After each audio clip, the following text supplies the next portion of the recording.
So this week's topic, we're going to talk about swim goggles. Now, I'm no swimmer. Okay, I do swim, but I am no swimmer. There is absolutely a difference. And by the way, I've been meaning to tell you on my workout videos. Um, haven't had any workout videos in or around the pool.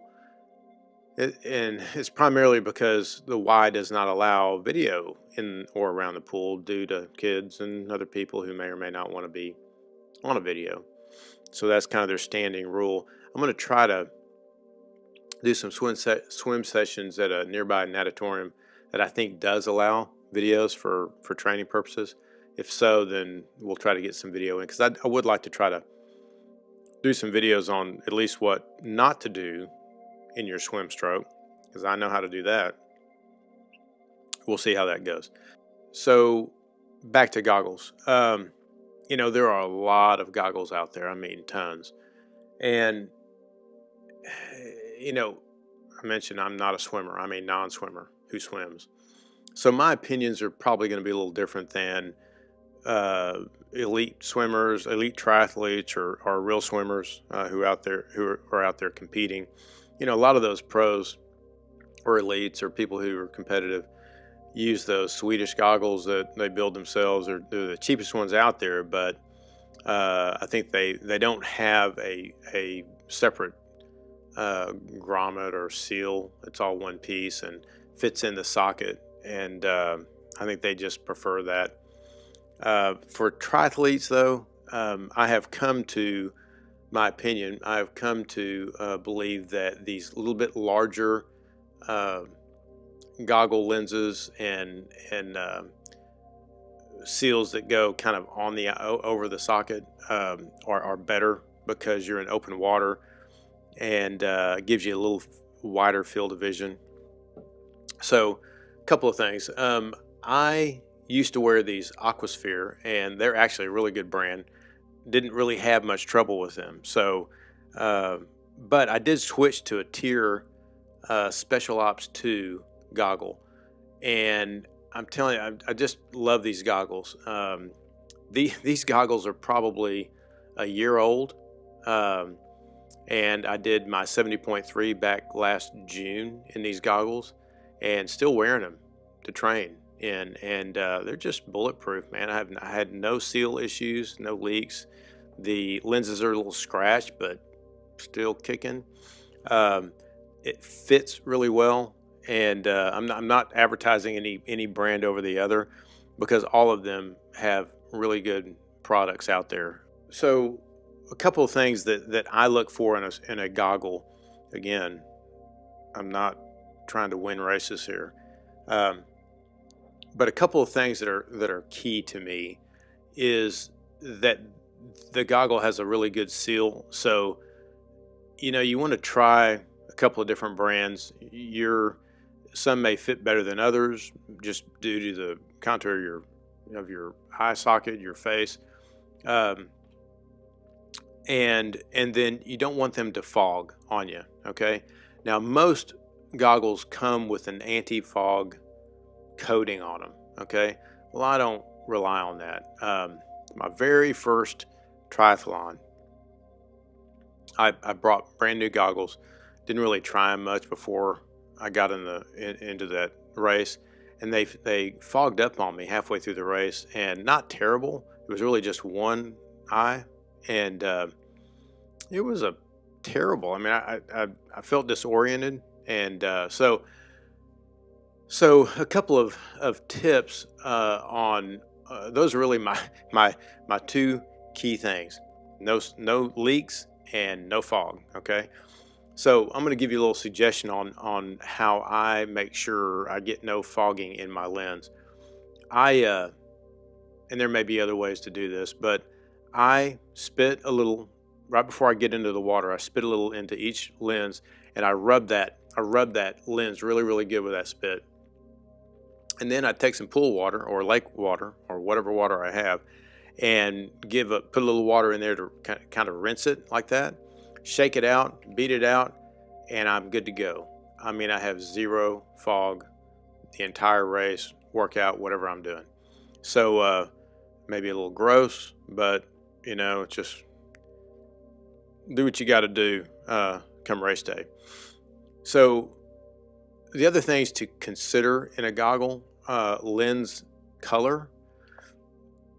On race day, when you're open water swimming, normally it's a 7 o'clock start, 7 o'clock a.m. start time.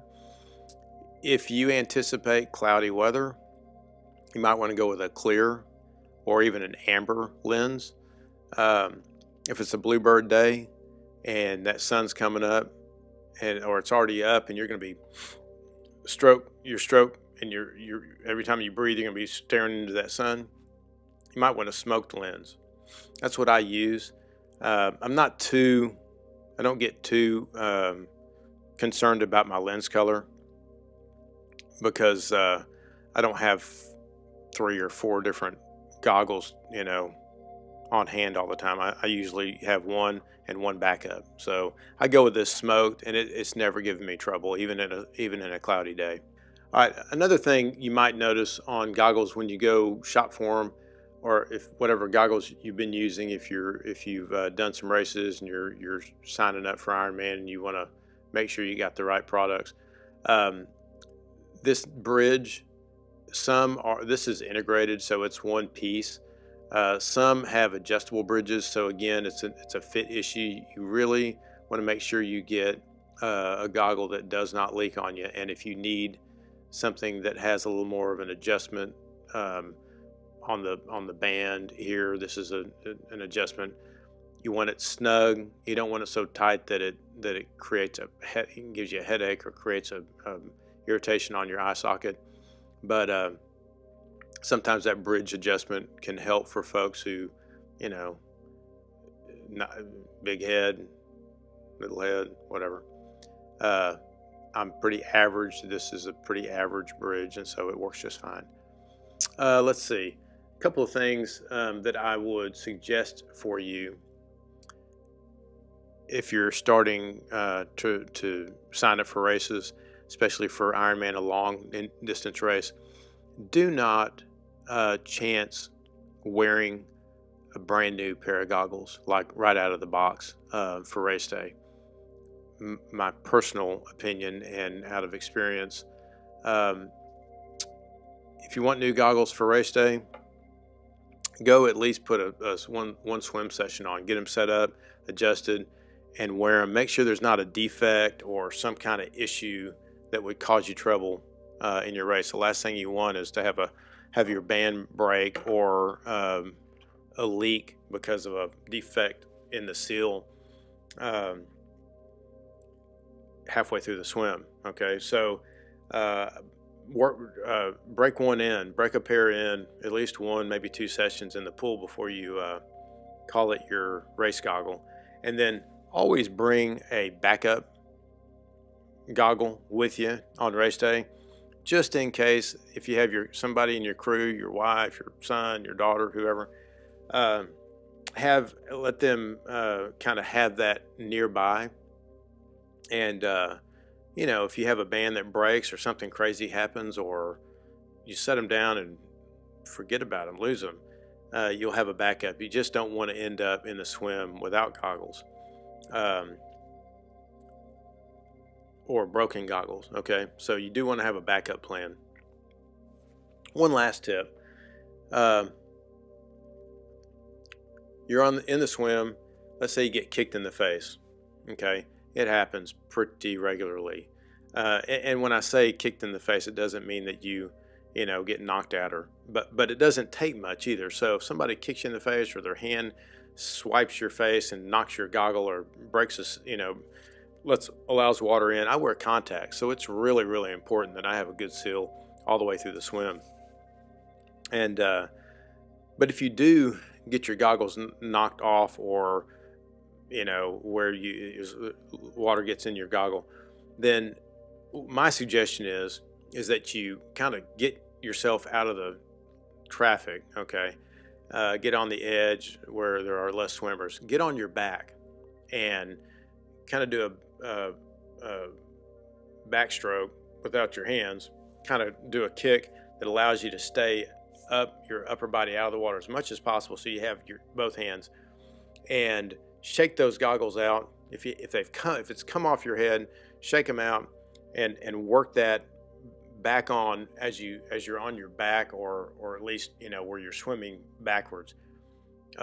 Allow you to have both hands free to get that set, because you do not want to try to swim without goggles in an open water setting. It's just a fail. You'll never be able to sight like you want to,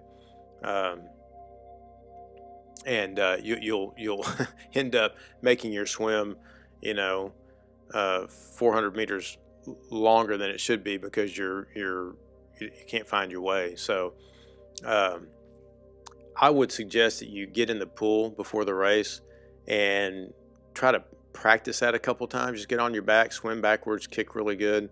And if you're wearing a wetsuit, it's much easier. If you're not, then it's a challenge. You got to practice a little bit to allow yourself to stay out of the water enough to get those goggles on without your head bobbing under the water. So